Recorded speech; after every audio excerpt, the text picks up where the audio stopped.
Chacón, bueno, y a todas las demás personas que están acompañándonos para este seminario, cuyo título tienen en pantalla y trata sobre un método novedoso de clasificación automática, de clustering para datos simbólicos, y los datos que va a estar usando, bueno, ahorita los va a describir, pero son datos reales que tienen que ver con precipitación y eventos extremos. Entonces le doy la palabra a Alejandro, por favor.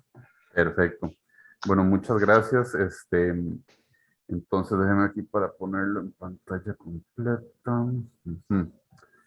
Listo, entonces sí, como dice don Javier, pues esta es una investigación que empezamos, digamos, como parte del trabajo final de la maestría en matemática aplicada. Y tiene una motivación, digamos, esto es nada más así como tipo de antecedentes.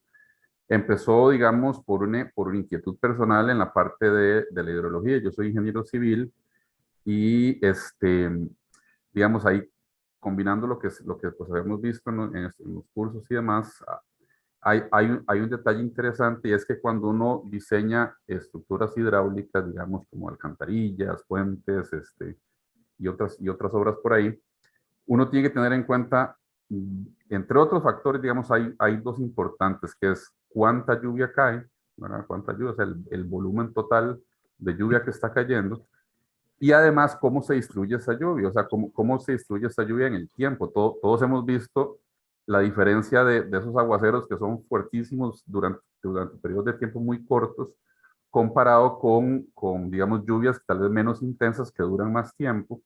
Entonces, y a lo mejor los dos tienen los mismos volúmenes, pero los efectos que pueden tener sobre las alcantarillas, sobre las diferentes estructuras, es muy diferente. Entonces, es importante conocerlos. Eh, Usar solo cantidad total de lluvia nada más, pues puede generar diseños que pueden ser peligrosos y tal vez insuficientes. Y esa variación temporal de la lluvia es algo que es por lo menos para el ingeniero común y corriente, digamos, es complicado tenerlo, es difícil tenerlo. Y, digamos, adicionalmente, si tomamos en cuenta lo que es Costa Rica, ¿verdad? Que tenemos costas a ambos lados, un país estrecho, una cordillera alta, eso nos genera un montón de microclimas y un montón de diferencias en cómo la lluvia se distribuye y en cómo esa lluvia varía. No solo entre regiones, sino, digamos, digamos, altitudinalmente y demás. O sea, hay una variación muy grande y es importante de alguna manera tratar de resolver esto. En el pasado se han hecho trabajos muy importantes para tratar de determinar esas distribuciones de lluvia, esas distribuciones de cómo la lluvia se reparte en el tiempo. Y entonces surgió la idea de tratar de hacerlo un poco distinto. Bueno, esto nada más es ilustrativo ahí, digamos, los climas y demás, que yo estoy seguro todos conocen, tenemos una variedad bastante grande. Y eso afecta, por supuesto, la forma como la lluvia cae en los diferentes sectores del país. Y como dije antes, pues no es frecuente tener esa información, digamos, no todo el mundo puede acceder a esa información fácil. Entonces la idea fue, bueno, ¿por qué no hacemos algo que pueda ayudar a tener esa información un poco más disponible, utilizando algún enfoque, digamos, un poco distinto? Entonces, por ahí empezamos. Eh, entonces, planteamos utilizar datos simbólicos y aquí viene, digamos, un poco la explicación del porqué de eso. Entonces, la distribución temporal de la lluvia, o sea, como la lluvia cae, normalmente puede ser o registrada directamente o procesada después en forma de histogramas de una manera más o menos, digamos, fácil. Entonces, ya tenemos esos registros que vienen en histogramas de cierta forma. Eh, entonces, la idea es, bueno, ¿qué puedo hacer yo con esos histogramas que estoy registrando para obtener información que me sea útil para diseñar? Porque claramente yo no puedo valerme nada más del registro de una tormenta o de una lluvia fuerte, sino que tengo que ver cómo eso varía, digamos, históricamente, cómo ha variado y qué uso yo para diseñar para que mis diseños sean seguros, para que esas estructuras hidráulicas sean seguras. Entonces surgen dos preguntas, ¿verdad? Si yo tengo un grupo de histogramas que me describen eventos de lluvia, ¿cómo puedo yo obtener información importante que me diga a mí, digamos, tengo un baricentro o un histograma representativo de todo ese conjunto de histogramas o son varios, ¿verdad? Entonces tenemos un problema de clasificación. no solo es ver en cuántas clases se me está particionando todo el conjunto, sino también si puedo tener un baricentro para cada clase, de manera que ese baricentro va a ser la forma como la lluvia se está repartiendo y a lo mejor lo puedo utilizar para diseñar. Entonces, digamos, en su momento, hablando con los diferentes profesores, pues se vio que el tema de datos simbólicos pues caía como muy naturalmente acá, porque el utilizar datos simbólicos, digamos, nos guarda una parte muy importante de información que es la variación interna del dato. Yo ya puedo jugar no solo con la variación entre datos, sino con la misma variación interna. Y en este caso específico, pues es la forma como esa lluvia se va distribuyendo en el tiempo. Puedo trabajarla completa, ¿verdad? Sin tener que promediar ahí. Entonces, se decidió seguir con el tema de datos simbólicos. Y esta es una especie, esta diapositiva que está ahí puesta, es una especie como de disclaimer para los colegas hidrológicos que sé que tengo aquí en la charla, por lo menos dos, ¿verdad? Porque, digamos, esta parte resuelve un factor de ese problema, digamos, de obtener esas distribuciones de lluvia, porque con esto vamos a poder obtener la forma, digamos, la forma de cómo esa lluvia se distribuye. Sin embargo, usted, como vamos a ver ahorita, por la forma como el método está hecho, sí, digamos, no tomamos en cuenta la magnitud total de la lluvia. O sea, el volumen de lluvia que cae no lo estoy tomando de forma explícita, sino que yo estoy normalizando las distribuciones, ¿verdad? Entonces tengo, porque yo al final necesito tener distribuciones, digamos, empíricas, densidades empíricas ahí, entonces tengo que normalizar, entonces digamos que la magnitud como tal la pierdo, mantengo la forma completa y clasifico sobre las formas, que son los histogramas, los datos simbólicos tipo histograma. Entonces, es evidente que desde el punto de vista hidrológico, pues sería interesante poder acoplar las dos cosas, el tema de la forma y el tema de la magnitud total, porque claramente importan, ¿verdad? Yo puedo tener lluvias con una cierta forma, eh, pero sería importante también tener eso. Y eso nos hace, digamos, nos lleva a una modificación del método que incluso no está en la literatura en este momento, porque aunque sí hay, digamos, datos simbólicos mixtos, la clasificación de eso todavía no está, por medio todavía no la he visto en ningún lado. Es un trabajo muy interesante, pero que requiere, digamos, más trabajo. Entonces, en esta parte estamos clasificando las formas de esa lluvia. Ahorita lo vamos a ver más claro. Entonces, ¿qué es lo que se usa en el fondo? En el fondo estamos utilizando un dato simbólico tipo histograma, según lo definido por Edwin Didet y Lynn Villard, que es esta definición que están aquí, donde básicamente estamos considerando una variable aleatoria cuantitativa, ¿verdad? Con esta forma que está acá, ¿no? Tenemos intervalos, digamos, que no se traslapan entre ellos y un peso asociado a cada uno de ellos. La suma de todos estos pesos da 1, por eso es que tenemos que estar normalizando esto acá. Y básicamente esta es, digamos, la definición del tipo de dato que estamos utilizando. Un ejemplo gráfico de eso, por ejemplo, es este histograma. Este corresponde, de hecho, a uno de los eventos de lluvia considerados. Entonces, digamos, es para una estación meteorológica y dada para el año 1988, perdón. Y entonces ahí están, pues, los intervalos y este es el peso, ¿verdad? Que esto sería, digámoslo así, podemos verlo como el porcentaje de lluvia caída en este intervalo y así vamos siguiendo. Luego, otro factor que es claramente muy importante para una clasificación es la medida de disimilitud que utilicemos. En este caso, la que se utilizó fue la medida de similitud L2 de Mallows. Esta básicamente se utiliza porque esta medida de disimilitud es, digamos, una generalización de la distancia euclidia a distribuciones. Entonces, se vuelve muy, muy conveniente y de hecho tiene ventajas que están puestas ahí. Es computacionalmente relativamente fácil de implementar. De hecho, estos investigadores que cito ahí, Rosana Verde, Antonio Pino y Le Chevalier, pues lo han hecho y es bastante sencillo, digamos. Pues es un poco costoso computacionalmente, pero la implementación es sencilla. Pero lo más importante, digamos, para la aplicación que andábamos buscando, pues permite obtener explícitamente un baricentro para cada clase. que en este caso, digamos, con datos de lluvia, pues sería precisamente esa distribución de lluvia típica o típicas, porque en realidad son varias, que podemos ir obteniendo. Y, pues, por supuesto, aplica en este caso el teorema de Huygens, entonces podemos descomponer la inercia en inercia intraclase, inercia interclases de una manera clara y explícita. Esta distancia tiene esta forma, básicamente, y como ven acá, básicamente es una distancia que nos está midiendo similitud o disimilitud, en este caso, entre distribuciones. Entonces, parte, digamos, de la distancia de Wasserstein, que está basada en las funciones cuantiles, pero pasar de ahí a las funciones de distribución, pues es la inversa. Y así se define el distanciador de Malus. Computacionalmente implementar esto es bastante sencillo y nos permite precisamente medir cercanía entre las diferentes distribuciones. Porque al fin y al cabo los histogramas yo los puedo pasar precisamente a una forma de distribuciones empíricas, digamos, y entonces podemos aplicar esto.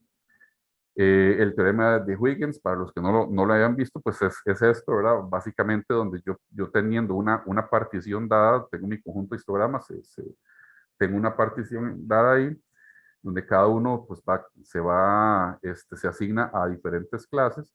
Entonces yo puedo determinar tanto la inercia total del conjunto de histogramas y definir un baricentro para ese conjunto, y puedo descomponerlo precisamente en una inercia intraclase, que es esta W que está acá, ¿verdad? Es una medida de las distancias de cada uno de los histogramas al baricentro de esa clase, y una inercia interclase, ¿verdad? Es una inercia interclase que va a ser digamos, reflejo de las distancias entre los baricentros de la clase con el baricentro del conjunto total. Entonces, aplicando todo eso, se implementa un algoritmo de clasificación donde básicamente parte de ser un método basado en particiones, es un método de particiones, lo que se hace es, se hacen transferencias de un elemento que está en una de las clases a otro, buscando, digamos, eso como mecanismo para buscar una partición óptima. Y precisamente la forma de controlar esa búsqueda es utilizando la heurística de sobrecalentamiento simulado, que esa es, digamos, la diferencia de lo que este método está aportando. En la literatura, incluso hay un paquete de R que ahí está mencionado, que es el IST-DAWAS de Antonio Irpino. Él tiene implementado el método de K-medias y algunas otras variaciones sobre K-medias, utilizando la misma distancia, la L2 de Malus y demás, pero digamos es K-medias, no son métodos con heurísticas. Entonces aquí se buscaba explorar cómo se comporta esto utilizando una heurística sobre datos simbólicos. Entonces el algoritmo se ve más o menos así.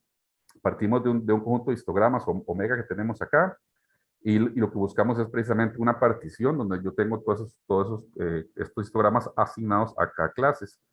Se inicializan los valores y los parámetros iniciales, que ahorita los comentamos un poquito más: temperatura inicial, la longitud de las cadenas de Markov, la cantidad de clases, una constante de enfriamiento. Elegimos centros aleatoriamente al inicio y se asignan objetos a cada una de las clases, ¿verdad? Esto es bastante conocido. Después empezamos con el proceso de transferencias. Elegimos aleatoriamente una clase y de esa clase elegimos aleatoriamente un elemento que transfiero a otra clase que también se elige aleatoriamente, y determino cómo varía la inercia intraclase, que va a ser, digamos, el parámetro que me va a ir controlando todo. Entonces yo evalúo esa inercia intraclase, y si la inercia intraclase disminuye, ¿verdad? Pues, bueno, aplico, perdón, la regla de Metrópolis, que es parte del mismo algoritmo sobre calentamiento simulado. Si me baja la inercia, es decir, si es una mejor solución, pues la transferencia es aceptada, y entonces las dos clases que se están viendo, perdón, los conjuntos que se están viendo afectados se dejan fijos de esa forma. Si la transferencia lo que hace es que nos incrementa la inercia intraclase, en principio es una mala solución. Sin embargo, por el algoritmo de Metrópolis, entonces, por la regla de Metrópolis, perdón, lo aceptamos con esta probabilidad. Entonces, acepta con esta probabilidad, Y entonces de esta forma, digamos, es el mecanismo que tiene sobre calentamiento simulado para tratar de escapar de los mínimos locales que vaya yo ahí encontrando, ¿verdad? Para buscar otros, es la forma para irme saliendo y explorar otras posibles soluciones. Esto se hace, digamos, en el paso 4 aquí, se hace en una determinada cantidad de iteraciones a la temperatura en la que estamos, eh, repitiendo eso, digamos, y recorriendo toda la cadena, que ahorita vamos a ver de qué longitud esa cadena de Markov que tiene para esta temperatura.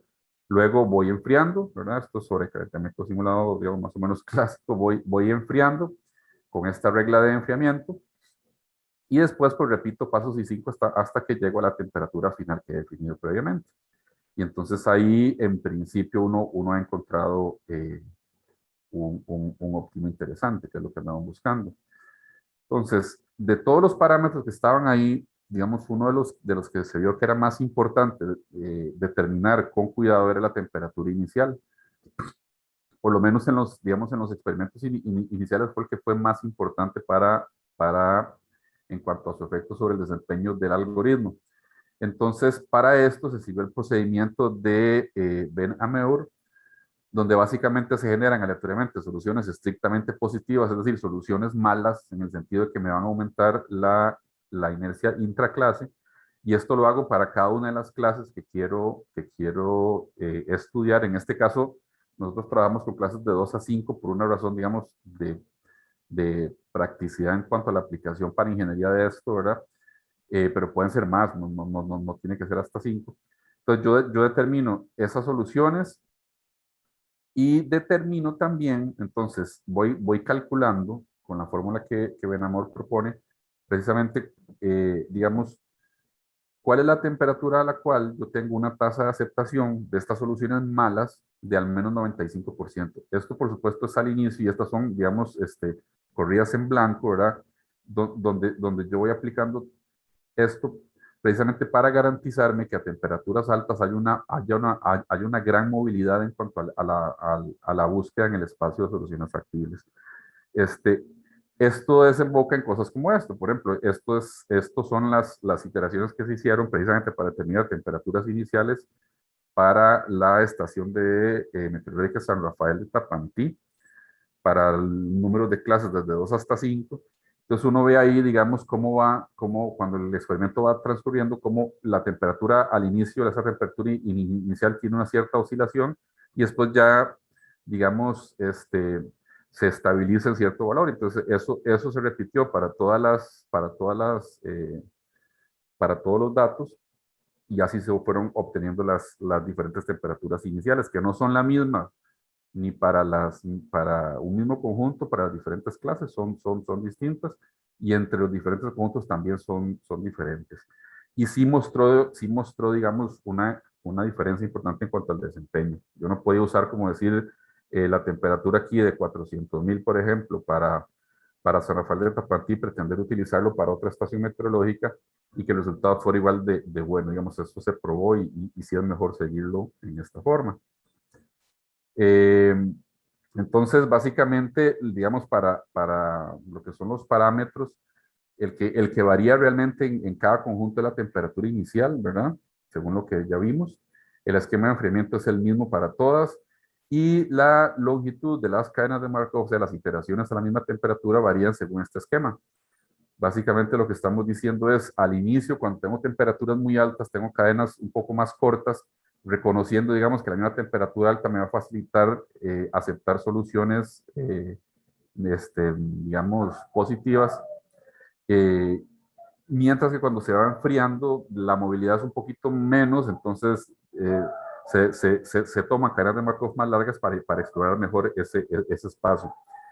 Y el criterio de parada que se toma es alcanzar una temperatura, digamos, 0.01 de la temperatura final, de la temperatura inicial, perdón. Entonces, eso, digamos, a nivel general. Después caemos en otro problema, que es un problema también típico de los problemas de clasificación, y es, bueno, que ya hago yo el clustering, digamos, y yo defino a priori la clase que quiero, pero luego lo hago para 2 clases, para 3 clases, para 4, etcétera. Entonces, cuál es la mejor, digamos? Cuál es esa mejor partición? Porque al fin y al cabo hay datos como los de lluvias, que no tengo la más remota idea de cuántos, digamos, en cuántos grupos se me está acomodando todos esos datos de lluvia. Entonces, uno utiliza aquí los índices de calidad de clasificación. En ellos hay que tener claro que ninguno es concluyente, o sea, son índices que nos ayudan en la toma de decisiones, pero al fin y al cabo uno compara varios y toma una decisión de cuál puede ser el que mejor convenga. Hay unos que son muy claros y otros para nada claros. En este trabajo se utilizaron 6 índices, básicamente que son estos que se muestran acá: el índice de Kalinsky-Harabas, el índice de Silhouette, el índice de Dunn, el índice de Dunn modificado, el de Baker-Hubert y el de Hubert y Levine. Cada uno de esos se implementó y se calculó básicamente como para tener varias opciones. En la literatura, en el caso de datos simbólicos, es poco lo que hay respecto a este tema de los índices de clasificación. Hay un artículo de un investigador polaco, Dudek, donde él hace varios experimentos y llega a la conclusión de que el de Kalinsky-Harabas es el que es el mejor. Sin embargo, en el caso mío, pues no necesariamente, era un poco confuso, entonces por eso decidimos ampliarlo. Con respecto a los datos utilizados, se utilizaron 4 conjuntos de datos. Para 3 de esos datos tengo o existen clasificaciones que ya hicieron otros investigadores, entonces por eso se utilizaron precisamente como para validar un poco el algoritmo. Esos 3 primeros tengo un conjunto de datos de temperaturas de Estados Unidos, esos son temperaturas mensuales promedio para los 48 estados continentales de los Estados Unidos, eh, creo que menos Alaska, y desde 1895 hasta el 2004. Entonces, al final termino formando un conjunto de 48 objetos tipo histogramas con 12 variables. Este es multivariado, una variable para cada mes. Ahorita vemos la tabla. Luego se utilizó también el conjunto de datos de los iris de Fisher, que ese es un conjunto clásico en temas de clasificación. Un investigador, este señor Kim, que trabajó su tesis de doctorado con Villard, hizo una implementación de estos datos en datos simbólicos tipo histograma, y es la que yo utilicé. Y él al final lo que hace es agrupar, digamos, los datos originales son 150 datos para 3 especies de flores y 4 variables, ¿verdad? Usa longitud y ancho de pétalo y longitud y ancho de sépalo. Él lo hace y al final termina obteniendo 15 histogramas con 4 variables. Entonces también es un conjunto de datos multivariado.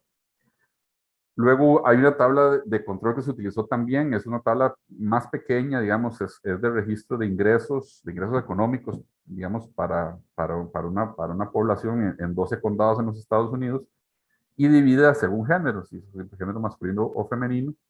Eso sale en el último libro que sacaron Vide y Villard, entonces se utilizó para control también. Y por último están los datos de lluvia, que son los datos que motivaron la investigación, que en este caso los datos que tenemos son registros de lluvias máximas anuales registradas en un periodo de 40 años. O sea, para cada año se tiene la lluvia máxima y su distribución. ¿Cuál fue la lluvia, digamos, más intensa o tal vez más intensa no es la palabra correcta, pero digamos, es la lluvia máxima que se tuvo en ese año y su distribución temporal? Y eso para 14 estaciones meteorológicas de la cuenca alta del río Reventazón, aquí en Costa Rica. Entonces, al final, termino teniendo una tabla para cada estación que son 40 histogramas de una sola variable. Esta sí es una variable nada más, es univariada. Entonces, por ejemplo, la tabla de los iris de Fisher se ve de esta manera. En esta tengo, cada fila es un objeto, es un único objeto, y las 4 variables. Entonces, cada histograma cada objeto tiene 4 histogramas, digamos, uno por cada variable, y son 15 objetos, y son de esta forma. Y esto es lo que hay que clasificar para determinar. En el caso de las temperaturas de Estados Unidos, es una tabla mucho más grande, porque vean que aquí estos son los estados, aquí Alabama, Arizona, y ahí van todos los demás estados. Esto es una tabla parcial para todos los meses del año, y ahí están todos los histogramas, ¿verdad? Entonces, es una tabla grande y bien interesante también para aplicarle esto. Y por último, los datos de las estaciones de lluvia. Esta es una tabla, esta es parcial también, de San Rafael de Tapantí, que es la que usé como el ejemplo para mostrar aquí. Esto es una sola variable, aquí no es que son varias variables, es una única variable, solo que son cuatro histogramos acá, 70, 72, 73, y ahí va, digamos, hasta el 2009, creo que iba. Entonces, aquí se puede ver, digamos, la gran variación que existe en cómo esa lluvia varía. Vean que esta lluvia, por ejemplo, en 1970, el tiempo está en minutos. Entonces, una lluvia, digamos, que va variando a lo largo de 1400 minutos, mientras tengo otras lluvias mucho más cortas, como esta acá, tienen pulsos variados y demás. Entonces, clasificar esto se vuelve interesante, es un problema, digamos, ya por sí mismo en la parte de clasificación es interesante. Entonces, ¿qué resultados se obtienen? Al final, después de hacer todos los cálculos, eh, tengo una tabla como esta, donde tengo cada uno de los conjuntos de datos. Aquí están los índices de Fisher, el de ingresos por género y el de las estaciones meteorológicas que van ahí, por ejemplo. Tengo entonces digamos, cuando tengo 2 clases, 3 clases, 4 clases, 5 clases, y determino lo siguiente, entre otro montón de cosas, digamos, en este resumen muestro la tasa de atracción para el caso de sobrecalentamiento simulado. ¿Qué es la tasa de atracción? Es la tasa, digamos, la tasa o la cantidad de veces que el algoritmo encontró la mejor solución de entre todas las iteraciones que hizo. En este caso estamos hablando que se hicieron 100 iteraciones con sobrecalentamiento simulado para cada una, pero son 100, digamos, de pasar por todas las cadenas y demás. Entonces son bastantes, y estas son las tasas de atracción de sobrecalentamiento simulado. Esta es la inercia intraclase mínima que se obtuvo en esos casos, y se compara con el algoritmo de K-medias que implementa IRPINO en el paquete de R. En ese paquete no reporta la tasa de atracción, digamos, pero está aquí, y estas son las inercias intraclase mínimas que también encuentra, y esta nada más es la diferencia entre ambas. Y así para todos los datos. Entonces es interesante observar, por ejemplo, varias cosas, ¿verdad? O sea, ahí en prácticamente todos los casos, el algoritmo de sobrecalentamiento simulado encuentra soluciones iguales o mejores que las que se encuentra con K-medias, en todos los casos. Hay incluso en los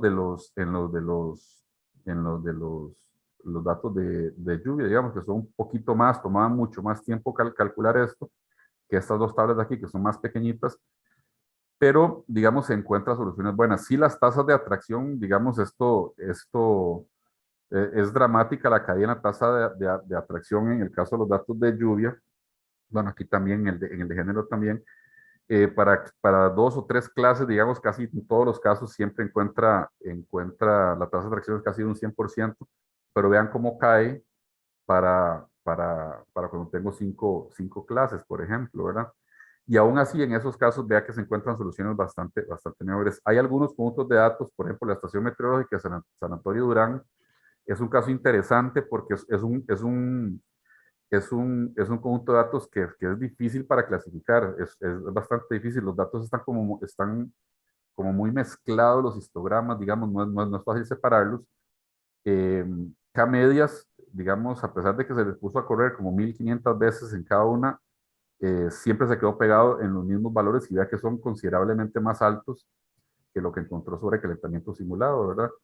En algunos otros casos, por ejemplo, aquí en la estación 3 de junio, encontraron lo mismo, ya sea porque era muy fácil o porque fue igual de difícil, ¿verdad? Pero digamos, en ese caso, básicamente los resultados fueron exactamente los mismos. Entonces, eso por ahí. Después, para cada uno de los puntos de datos también, una vez que se sacó la clasificación y se tienen las mejores particiones para cada número de clases, se procede precisamente a calcular los índices de calidad de la clasificación. Entonces aquí es donde uno empieza a ver, digamos, que no es tan fácil determinar digamos, en cuántas clases digamos, en cuántas clases es ese agrupamiento natural que tienen los datos. En este caso, para los índices de Fisher, digamos, uno ya sabe previo que son 3 clases diferentes y que hay 2 que son muy parecidas, ¿verdad? Entonces, en el caso por ejemplo, Kalinsky-Jarabá, Silhouette, los 2 de Dorn y el índice de Baker, los dos se supone que indica cuál es el número de clases óptimo al que tenga el valor mayor. Entonces, estamos hablando que son máximos, y en este caso casi que todos están indicando que el óptimo son 2 clases.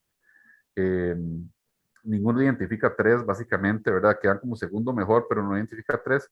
Y el índice de Hubert y Levin es el que da el menor valor, es el número de clase, que en este caso es 2. Entonces, este es uno, digamos, que uno podría decir, bueno, encontró que 2 es el mejor, aunque realmente son 3, pero son un poco difíciles de obtenerlo. A partir de esto, digamos, una vez que uno define cuál número de clases es el que quiere trabajar, uno puede venir y calcular los baricentros. En el caso del conjunto de datos de Iris de Fisher, pues no tiene mucho sentido esto de los baricentros, porque en realidad no nos dice mucho más que para ayudar en el tema de cálculo. Bueno, pues sí dicen algo, pero digamos, no es tan importante como el caso de los datos de lluvia. Y vean que, por ejemplo, yo puedo poner si lo hago para K igual 2, este es el baricentro, este es un baricentro, recordemos que es un conjunto de datos multivariado. Entonces, este es el baricentro de la primera clase, este es el baricentro de la segunda clase cuando clasifico para K igual a 2. Y estos son los baricentros que se obtienen cuando clasifico para K igual a 3. Cuando aplicamos, por ejemplo, algo como San Rafael de Tapantí, de nuevo, los datos de lluvia, el tema del número óptimo de clases, ahí sí se vuelve un poco más desastroso. O sea, los índices no nos ayudan tanto, pues son datos más difíciles, entonces uno tiene que empezar a interpretar un poco, digamos, si todos estos nos indicaba el máximo, vea que, por ejemplo, Kalinsky y Jaradas me está indicando que el número óptimo de clases son 5, ¿verdad? Siluet me está diciendo que son 2. Entonces vean aquí lo difícil. Este otro me dice que son 2, pero tengo como uno intermedio, ¿verdad? Y entonces ahí ya hay criterios que los mismos investigadores que proponen estos índices dicen, bueno, a veces no es el primero, si no es el segundo mejor y demás. Pero ya se vuelve como un poquitillo muy subjetivo en algunos casos, ¿verdad?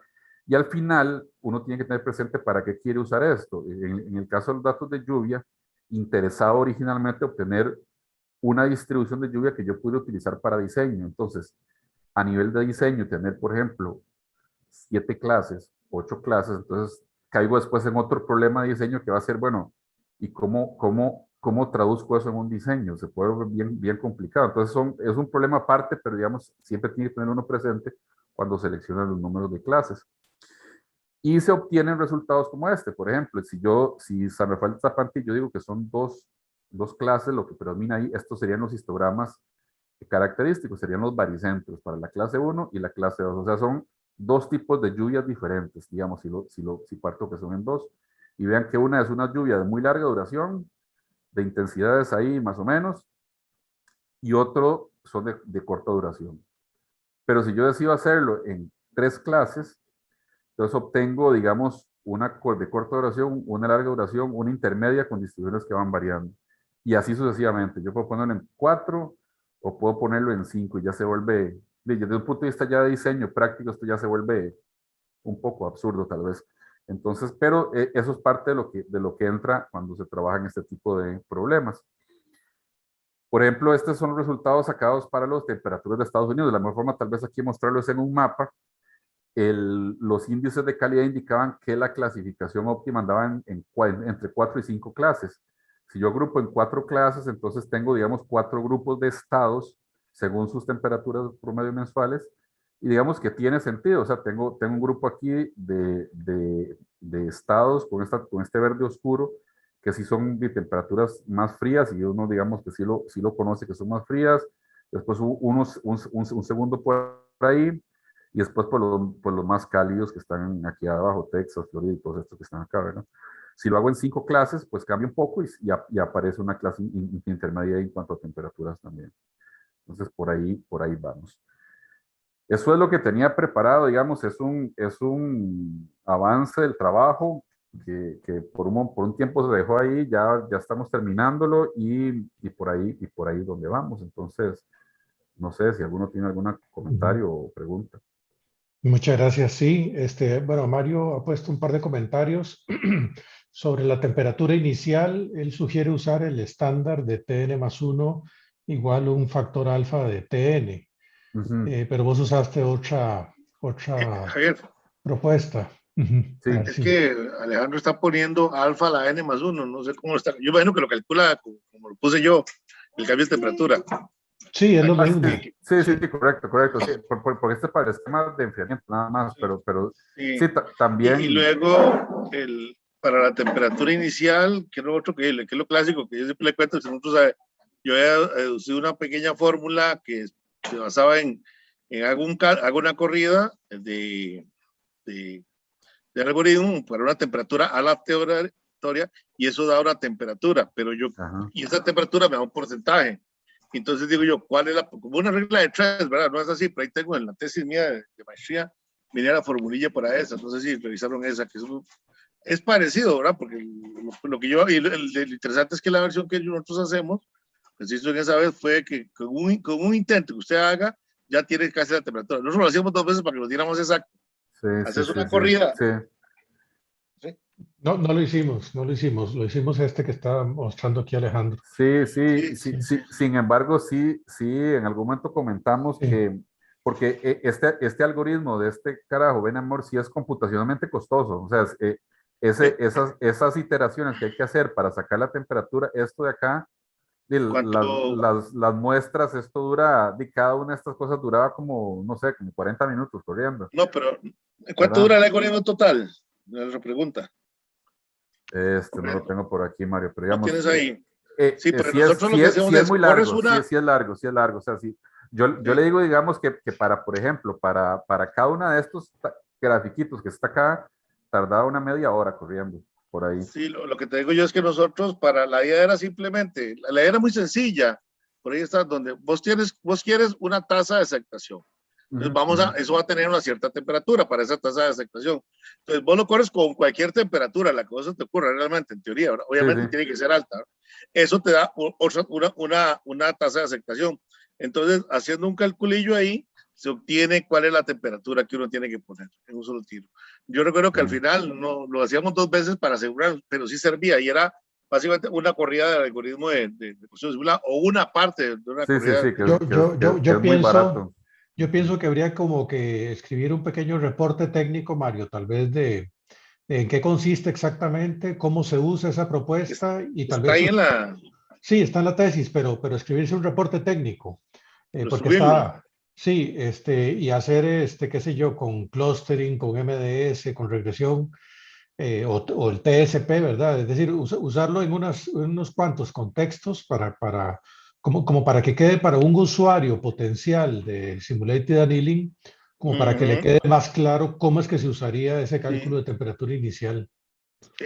Era parecido a otro que hacía lo mismo, hacía una corrida, calculaba un delta aproximado, un delta promedio, y a partir de ahí, pero la versión que nosotros habíamos puesto o hecho esa vez, era como era muy sencilla la idea realmente, ¿verdad? Yo me acuerdo que se la enseñaste a Blasius, sí, pero yo pienso que hay que redactar eso, como separarlo de la tesis, porque la tesis tuya tiene muchas cosas, ¿verdad? Pero separarlo en una nota técnica de estimación de temperatura inicial para que esté focalizado en el asunto. Sí. Voy a sacar esa parte, a ver si lo tengo por aquí la tesis. Sí, porque sí es interesante, especialmente si uno quiere como implementarlo en algún tipo de paquete o algo así que sea más rápido que esto, porque la temperatura sí, digamos, yo al inicio pensé, por ejemplo, que para los datos de lluvia podía usar tal vez alguna temperatura como que pudiera servir para todos. Y claramente uno puede poner lo que quiera y el algoritmo va a correr, pero digamos, los mínimos que se encontraban, yo había probado al principio dejando una misma para todo el mundo y sí, no eran buenos resultados. Entonces sí era importante irlo cambiando, pero con este método de Benamor sí es costoso. Digamos, si uno quisiera ponerlo como algo que sea más, para poder hacer cálculo más rutinario, valdría la pena explorar esa otra opción, ¿verdad? Pura vida. Después hay otra pregunta de Alex también. Con respecto, buenas tardes Alejandro y a todos. Alex, ¿todo bien? Todo bien. Con respecto al cálculo de la temperatura, yo lo he estado haciendo una estimación muestreo aleatorio de algunas corridas del proceso. Voy acumulando cuando empeora y después saco un promedio y ahí me da la temperatura inicial para que al inicio rechace el alfa% de soluciones, perdón, acepte. Por ejemplo, si yo le digo acepte el 90% soluciones, de peores soluciones, entonces hace el muestreo y el muestreo no hacen falta mucho, pueden ser con 50 o 100 que empeoren, ahí ya uno para el muestreo y ya calcula la temperatura inicial. Es un proceso muy rápido. Yo se lo puedo pasar. Con Ok, muchísimo gusto. estaría bueno eso, claro que sí. Ujú. Sí. Mario comenta también, pregunta sobre los tamaños de las variables. Bueno, no sé ahí a qué te referís. Los histogramas en sí pueden ser diferentes, ¿verdad? Es decir, los histogramas son Sí. diferentes de un dato a otro, de un Sí. momento a otro, de un Sí, lugar pues a es como esta otro. cosa, exacto. Sí. que Ahí para lo un- que yo sí, decía yo, que, digamos que los histogramas, esto es un aguacero, por decir así, Sí, digámoslo así, exactamente. y la cantidad de lluvia que caía en cada momento de la... Entonces, para un bebé, sí, entonces sí. Sí, Son total, Sí, tienen diferente longitud y cosas así. los aguaceros duran diferente, sí, Los de exactamente. Estados sí. Unidos sí eran temperaturas del mes, o cómo era el cuento, era parecido Sí, también, no sé si es más, son no temperaturas son promedio, iguales. son temperaturas promedio que también todas son distintas. Digamos, véalo aquí, las formas son totalmente diferentes en cuanto a magnitud y frecuencias y eso No, por eso, también. esa temperatura, ¿eso qué significa? La Esos temperatura, son, digamos, estos histogramas, por ejemplo, este de acá, que es para Alabama, el primero que está ahí mostrándose. Entonces, cada una de las celdas lo que tiene es el histograma que se saca de considerar cómo variaron las temperaturas de enero desde 1895 hasta el 2000, no me acuerdo cuánto. Entonces, se genera un histograma para todo eso para enero y así uno para febrero. Entonces, digamos, es un histograma de de cómo varió esa temperatura media para, son, para son ese. de diferente, digamos, que digamos, lo que tú ves, el ancho de cada barrita es diferente, es la idea. En estos no, el ancho de la Esos sí son horita iguales. sí es el mismo. No, de hecho, en todos es el mismo ancho de la horita por un tema de conveniencia, pero el algoritmo no lo necesita, digamos. De hecho, cuando Sí, el porque eso algoritmo... es lo que vi, porque Sí, vos sos no, integral, entonces sí. sí, cuando el algoritmo calcula, no, ahí, digamos, de hecho, cuando yo saco estos histogramas de acá, que son salidas, hay que, digamos, reconformar el histograma para que sea manejable, porque como por la forma como lo va calculando, sí, el ancho de la barrita incluso es variable y son chiquititillos, ¿verdad? Entonces, Exacto. para una aplicación es muy complicado. Entonces se reformulan teniendo cuidado que las sumas den bien y que las densidades se mantengan y esto, pero digamos que sí se reacomoda un poco el tamaño de la caja en el histograma. Poder regresar a cómo se calcula el baricentro, los baricentros. Por aquí está, vamos. Ok, aquí. Sí, creo que eso no lo mostramos, ¿verdad? Sí, No creo ¿verdad? que eso no Ahora, sí, me quedó esa duda. Ahora, el baricentro como tal es solución de eso que tenés ahí, es decir, es la solución del teorema de Huygens, es el mejor punto, entre Sí, comillas, ¿verdad?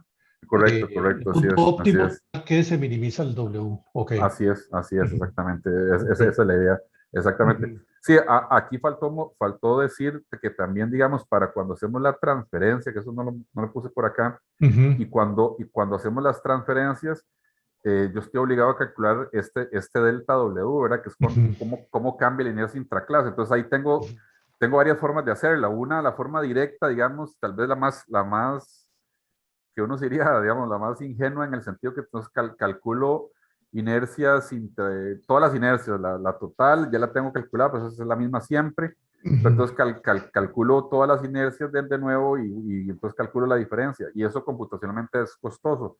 Una de las cosas que sí habíamos hecho era también deducir una fórmula, digamos, que nos pudiera acelerar un poquitito eso para no tener que calcular completo, sino que poderlo reducir, que no la puse acá, pero sí se hizo eso como para acelerar un poco el algoritmo también. Sí, para la defensa de tesis esos dos puntos son importantes, ¿verdad? Sí, Los claro. Ujú. baricentros y esta fórmula delta Y esta W. fórmula. Ujú, ujú. Ok, Sí, correcto. nada más como dato curioso, me estoy encontrando que yo le envié a Alejandro Chacón, sí, ¿verdad? Sí, soy Alex yo, ese Chacón, mismo. yo te había mandado la tesis de maestría hace años, el 2015.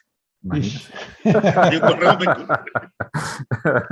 Es que andaba Bueno, buscándolo, pero no tengo esta computadora, entonces ya la tengo. es que lo que le faltó decirme fue en qué página estaba, Mari. Ah, sí, no, es que en 2015 te mandé, es que andaba buscándola porque no la tengo y yo se la he enviado a alguien, entonces ya, No, ya y la tengo curioso, yo yo encontré que... que fui a vos. Ok, no, yo la voy a revisar para ver. Sí, Ok, ya les digo. pura vida. No sé si hay alguna otra pregunta. Bueno. Ok, bueno, muchas gracias Alejandro y muchas gracias a todos los que se conectaron para este seminario virtual.